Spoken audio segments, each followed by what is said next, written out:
America और Venezuela के बीच युद्ध का काउंटडाउन शुरू हो चुका है। किसी भी वक्त दोनों के बीच युद्ध शुरू हो सकता है।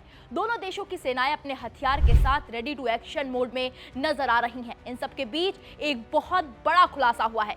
मीडिया रिपोर्ट्स के मुताबिक वेनेजुएला ने राष्ट्रपति निकोलस मादुरो के निर्देश पर ट्रंप सरकार को एक ऐसा ऑफर दिया था जिसे कोई भी लड़खड़ाती अर्थव्यवस्था वाला देश बचाने के लिए दे सकता था। यह ऑफर था वेनेजुएला की तेल और खनिज संपत्ति में अमेरिका को दबदबे वाली हिस्सेदारी देने का।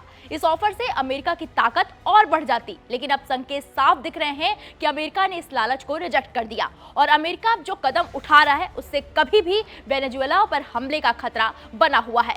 न्यूयॉर्क टाइम्स की रिपोर्ट्स के मुताबिक कि महीनों तक चली गुप्त बातचीत में मादुरो के चीफ सहयोगियों ने ट्रंप प्रशासन के एक वरिष्ठ अधिकारियों के सामने ऐसा प्रस्ताव रखा था जिसमें अमेरिका को मौजूदा और भविष्य की तेल और गोल्ड परियोजनाओं में प्राथमिक हिस्सेदारी मिलती। अमेरिकी कंपनियों को विशेष कॉन्ट्रैक्ट दिए जाते।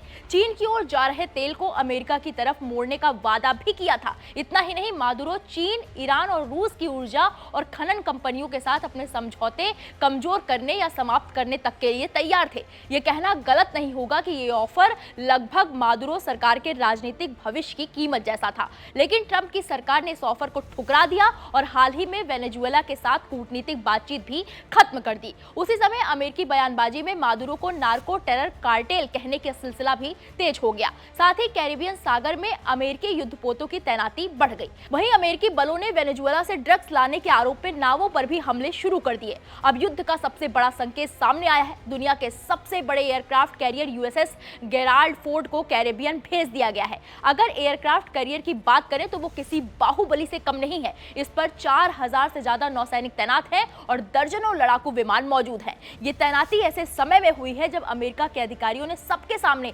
चेतावनी दी है कि हालात सैन्य कार्रवाई की ओर बढ़ सकते हैं। मीडिया रिपोर्ट्स में यह दावा किया जा रहा है कि एक वरिष्ठ अधिकारी का कहना है टेबल सेट हो रहा है, यानी माहौल तैयार किया जा रहा है। इसके समानांतर अमेरिका ने एक और मोर्चा भी खोल दिया है। अमेरिका ने ड्रग ट्रैफिकिंग के शक में एक और नाव को निशाना बनाया। इसमें 3 लोगों की मौत हुई है। ये सितंबर से अब तक का 21वां हमला है। इन हमलों में कुल 83 लोगों की मौत हो चुकी है। कांग्रेस, मानवाधिकार समूह और कई सहयोगी देश इन हमलों की वैधता पर सवाल उठा रहे हैं, लेकिन ट्रंप सरकार का कहना है कि इनके लिए कानूनी अनुमति मौजूद है। अब हालात ऐसे हो गए हैं कि अमेरिका किसी भी वक्त वेनेजुएला पर चढ़ाई कर सकता है। अब सवाल यह उठता है कि अमेरिका अगर फुल प्लानिंग में है तो वेनेजुएला क्या कर रहा है। वेनेजुएला ने भी भारी संख्या में सैनिकों को जमा करने की घोषणा कर दी है, जिसमें सैन्य हथियारों, उपकरणों और सैनिकों की बड़े पैमाने पर तैनाती की बात की गई है। ऐसे में दोनों देशों की सैन्य गतिविधियों ने गंभीर टकराव की आशंका को और बढ़ा दिया है। अगर सैन्य ताकत की बात करें तो वेनेजुएला सीधे अमेरिका के सामने बहुत कमजोर है, लेकिन उसका भौगोलिक इलाका, घने जंगल, पहाड़ी क्षेत्र और लाखों की मिलिशिया किसी भी बाहरी आक्रमण को मुश्किल बना सकते हैं। यही वजह है कि विशेषज्ञ इसे अमेरिका के लिए भी महंगा और लंबा युद्ध मानते हैं। ट्रंप वेनेजुएला में अपना अस्तित्व कायम रखना चाहते हैं, साथ ही नशीले पदार्थों के फ्लो को खत्म करना चाहते हैं। फिलहाल दोनों देश जंग की दहलीज पर खड़े हुए हैं। इस पूरे मामले पर आपकी क्या राय है, हमें कमेंट बॉक्स में जाएं और जरूर बताएं।